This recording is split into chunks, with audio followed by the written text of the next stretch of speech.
Welcome everybody to the season debut, season 3 of the Taste Media Group Intelligence Series, and today we're joined by Jim Karras of Jim Karras Intelligent Fitness and Wellness.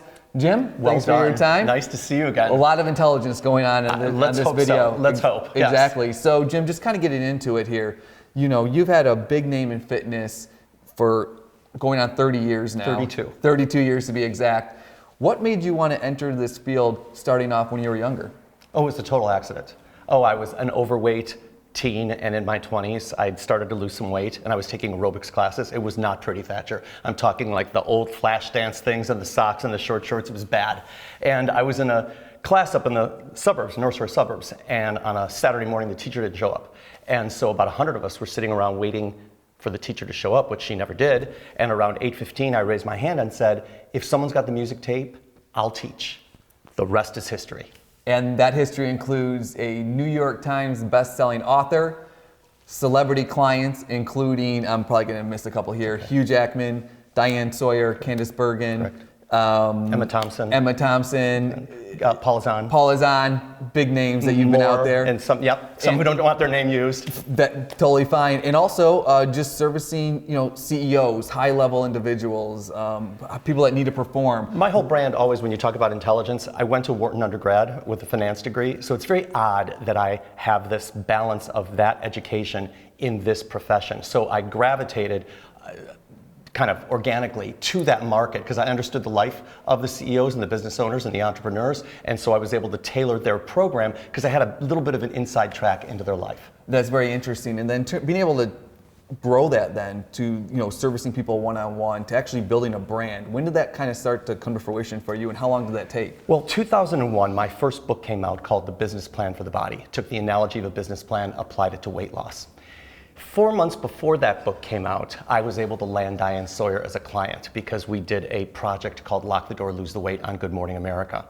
So I was very fortunate by the perfect storm of my first book coming out, Diane losing 20 to 25 pounds, her telling the world, and the world blew up. That's basically how it happened. That was back in April of 2001. And that also included a relationship with Oprah too. Sure, I've done all of her OU events that she used to have. I've written for a magazine. I've worked with Gayle King on projects. We actually were profiled in the magazine working on projects together. So yes, our worlds have intertwined, but she never let me on the show because she's loyal to her guy. And I do understand that, though it bugs me a little bit, but she's loyal to her guy, and so you know, I would not cross Oprah. No, I'm not going to do that. Okay, no. Fair enough. But then Jim, you know, when did things even transition to, you had your, you know, your client base, your name was established, you caught, like you said, kind of this perfect storm of being able to promote yourself to actually going then bricks and mortar, having all of the trainers here and kind of being able to build it all under your name. Yes, it's interesting. There's a backstory to before the book coming out in 2001. Around 1999, a great guy who was head of one of the biggest consulting firms in the country was my client. I saw him on a Sunday, and afterwards he said, Jim, I got to talk to you. Usually it's code for, you're fired. And he said to me, how many sessions are you doing on your own each week? And I said, I don't know, like 35 to 40. This was all in home. He goes, how many employees do you have? I said, I don't know, like 4 right now. He goes, you're out of uniform in 60 days. I said, what? And he said, you're out of uniform. You're never going to grow your business unless you stop providing the service yourself and focus on training and developing your people so that they're able to provide the level of service that you personally are providing now. So I got in my car, I cried, and then I gave it a lot of thought, and I really respected him a great deal, so I did transition myself out, which freed me up to actually write the first book. So that's kind of the preamble. Then the book comes out.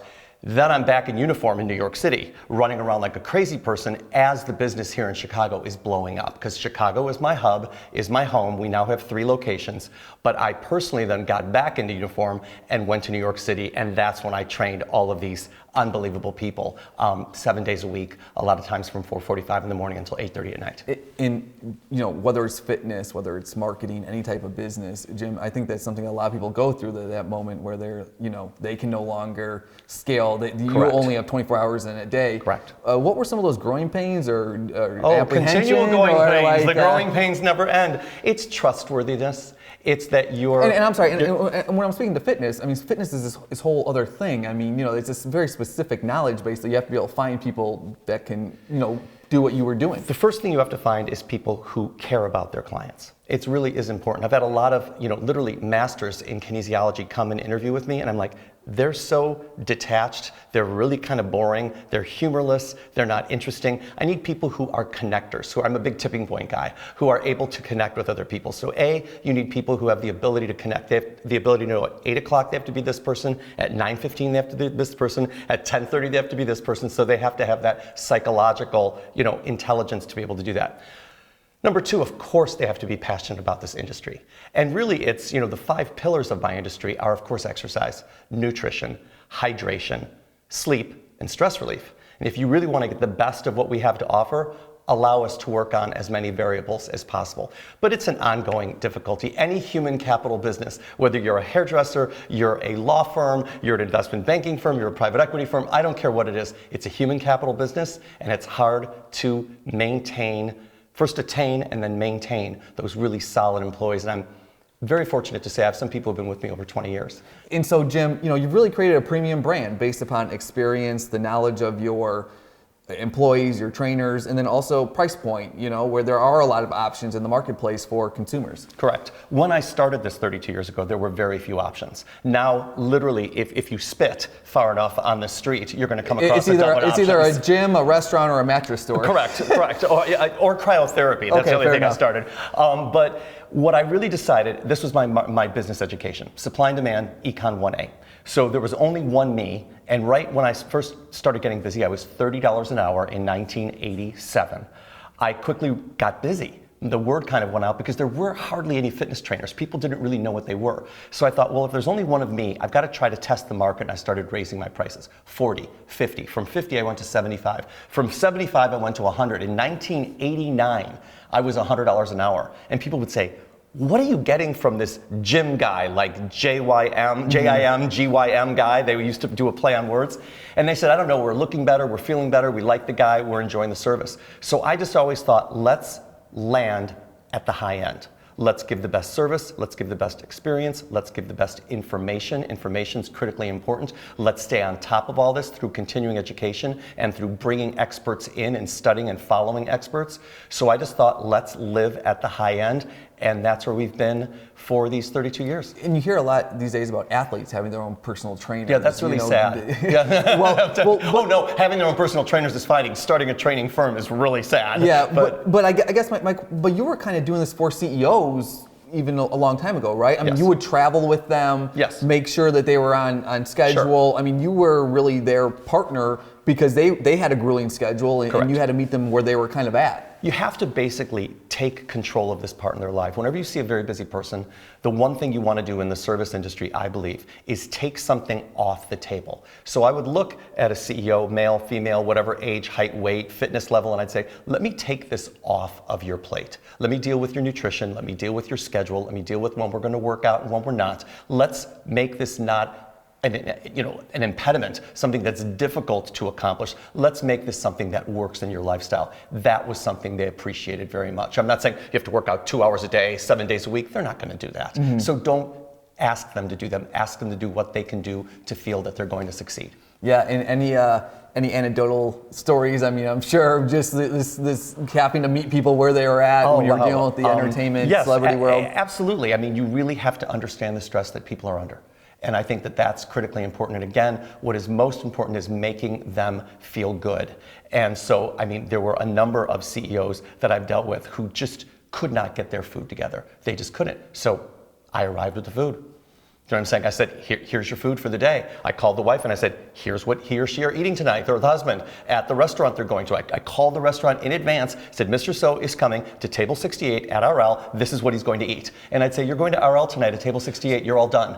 And he'd go, what? I'd say, you're done. Tell them what to order? No, I did it for them. Okay. No, it was done. It just arrived. Yeah. Right. So, yeah, you've definitely been through the grind on making sure that everyone was where they needed to be and exactly. Everything. That's what I think. You don't need someone to count calories or count your bicep curls. You need someone to let you keep moving up that spectrum. I always say to people, it's not about being the best. I hate when people say expressions like that. It's about being just a little bit better. And a lot of people can wrap their head around that. And so, Jim, you've been in the industry for over 30 years. What are the trends you're seeing now, and how has that kind of come and gone? Maybe a parallel to fashion in a way, how things come in and come out. Absolutely. What happens is there's always continuum. What is going on right now? That my in-home business is blowing up. So in the beginning, it was all in-home until 2005. I bought the first location across the street here on Lincoln Avenue. Then we did tons of in-studio training. Everyone wanted to be in the studio. I put all their home gyms in, mind you. They all had home gyms in their buildings that I put in, but they thought it was kind of hip and cool and more energy and more fun to be in the studio.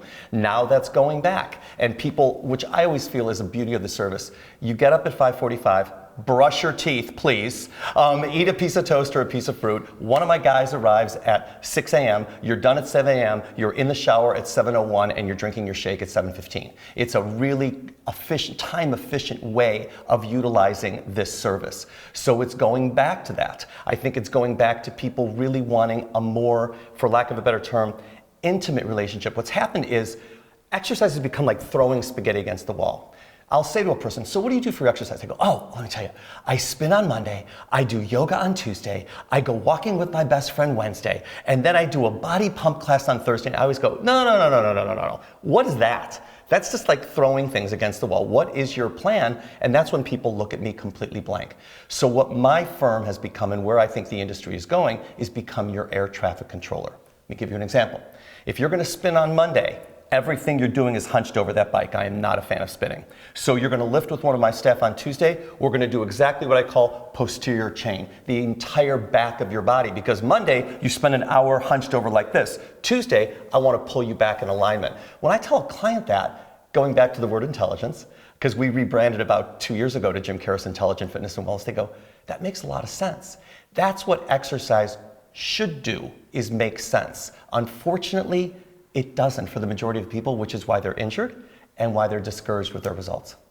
And so just in terms of being able to, as you mentioned here, if you're in Chicago, Jim, he's a presence on the 2600 block of North Lincoln, to say the least. But where did you kind of say, like, okay, this is how we're going to develop our space? How did you think of your space that people were going to come into, and branding that experience, given the experiences that you had previous? Right. I like open space. I like high ceilings. All of our locations have that. I like sparse equipment. I don't like a lot of crap everywhere. I think our minds are so constantly assaulted with different things. I just wanted it open. I wanted it very warm. We have very warm colors. Yes, we have mirrors, but it's not that tinny, chromy, type of abrasive, bright exercise space that I think is almost more stressful. I think it should be more relaxing. So I've always tried to keep everything muted, even the music that we choose and everything else. I think music is extremely important to exercise. Actually, if you listen to music while you exercise, you can get smarter, because the oxygen fixes one side of your brain and the music stimulates another side of your brain. Okay. So music is important when working out. But I just wanted to keep it light, keep it open. I do the same thing in people's homes. Just don't clutter it with tons of equipment. That's kind of a rookie mistake. And I like to keep it open. And there's new equipment always coming out. So if you've loaded up your space, then you're starting to have to edit and delete. I'd rather have a space where you know it's going to evolve over time with some cool new equipment. And so, Jim, another thing I was wondering about is just, working out, fitness, like you said, you've been in it over 30 years. How has technology changed the way that you interface with clients, and the way that you're maybe tracking, or even just the way what the clients are expecting on your end? There's such great applications in my industry for technology, and there's other applications that I personally don't think make any sense. To track results, I think it's great to use certain apps, certain fitness apps for nutrition that you plug your numbers in that we have access to, so it's really easy to see exactly what you're doing.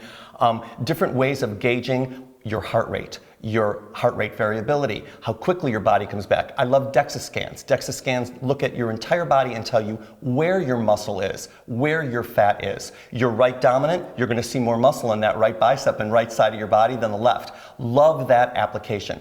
Thinking that a person in a screen, and there's a big new techie thing that's out that actually I was called in to consult on, and this person's gonna tell you how to exercise.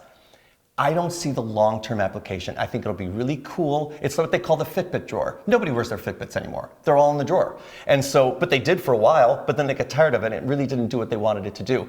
Having someone on a screen tell you how to exercise is gonna work for a little bit, and then you're gonna tire of it.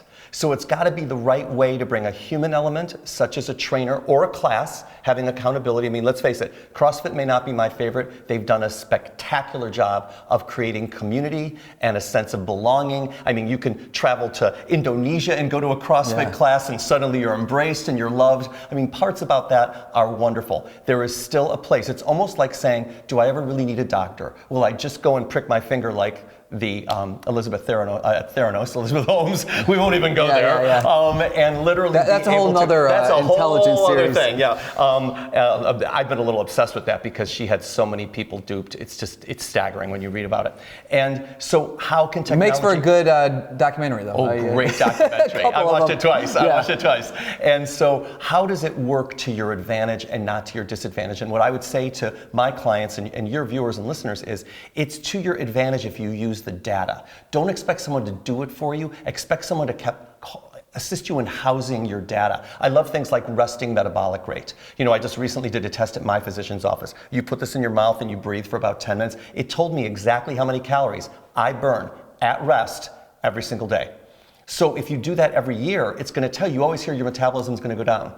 No, it's not. You're going to let your metabolism go down. You always hear that your muscle's going to go down, your strength's going to go down. No, it's not. If you let it go down, it will. If you don't let it go down, it won't. We have to understand, we have so much control over the aging of our bodies. I'll be 59 soon, and my goal is to stay just like this as long as humanly possible. I don't expect to look like a 30-year-old. That's not going to happen or feel like that. I'd like to be able to stay in my 50s the way I am right now into my 60s, my 70s, my 80s, and maintain as much of the alignment, the strength, the posture, the metabolism, the brain functioning, because it all goes together. And that's what I think is a cool area going forward. And going forward, Jim, I know something you mentioned, one of your main pillars is also sleep. Can you kind of just give us a little rundown on that? What are you seeing that people aren't doing versus it's so is terrible. The blue screen really having the effects? Terrible. It's one of the culprits. The biggest culprit is you believing you don't need that much sleep.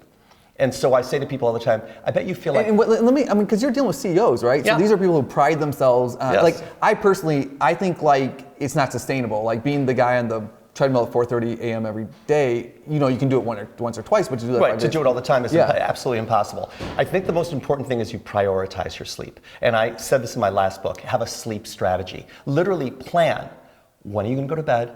When are you going to get up? The most interesting thing right now is our bodies as adults are just like babies. A baby, what do the babies like to do? Sleep, eat, poop, burp, play, sleep, eat, poop, burp, play. We're the same way. Yet as adults, we seem to think, oh, no, our body doesn't need that natural rhythm. It doesn't need to know when it's going to sleep, know when it's going to eat, know when it's going to exercise. Yes, it does. Mm-hmm. And so the sleep component, I'm an 8.5 to 9 hour a night sleeper.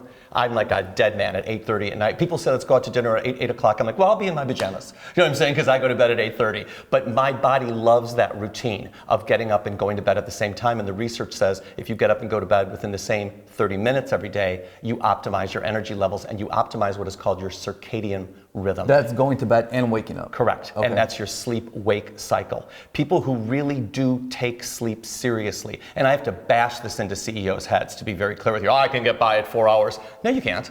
You know what I'm saying? You could get by way better if you slept more than that. It's the buy-in. I always say to people with sleep, don't think by skimping on sleep and getting one more thing done. This is also a mom issue, especially with young kids, and they're chronically sleep deprived, and therefore they're just not functioning at optimal capacity. We have to correlate sleep equals smart. Sleep equals lean.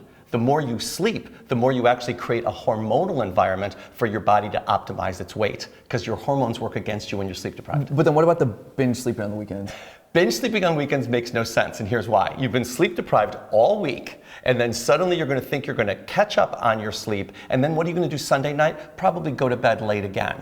So you've slept in Saturday, maybe slept in Sunday, but then you're going to skimp Sunday night on your sleep and wake up Monday without as much energy, creativity, productivity, memory. What you can do, Thatcher, is bank sleep. So if you know you're flying to Europe from Chicago, and let's face it, London's like 6 hours away, you're not getting a good night's sleep. You can sleep more the 1 or 2 nights before. Ditto with kids and tests, like SAT tests, like get a good night's sleep the night before. No. 2 nights before, get a good night's sleep. Bank that sleep, you'll wake up smarter for the test.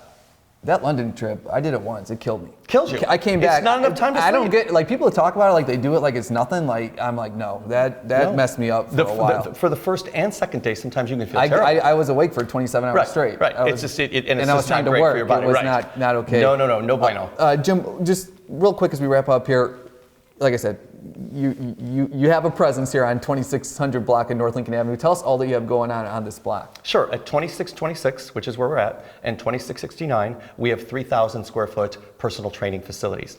At 2640, we have Chicago Cryo Spa, which is the cryotherapy business I started in 2013. We were the eighth. Before most people were in it. We were the 8th in the country and the 1st in Chicago. Yeah. People thought I had lost my mind, and I'm an enormous believer in cryotherapy, but also an enormous believer, if you want a little prediction of the future, in recovery. People always ask, what's your workout? Ask them what's your workout and your recovery. That's what is most important, because the two go hand in hand. That's great. And then Jim. I'm up in Lake Forest as well on Deer Path Road. Awesome, Jim. Well, we appreciate Thank your you. time. Always a a whole pleasure. lot It's of good seeing you. intelligence. Thank you, everybody, for checking out the first episode of this season of the Taste Media Group Intelligence Series. Stay tuned. This year, we're coming all year long. We're not just going to start in the fourth quarter. All year long, interviews with thought leaders and business executives from across various fields. Thanks a lot for watching, and stay tuned.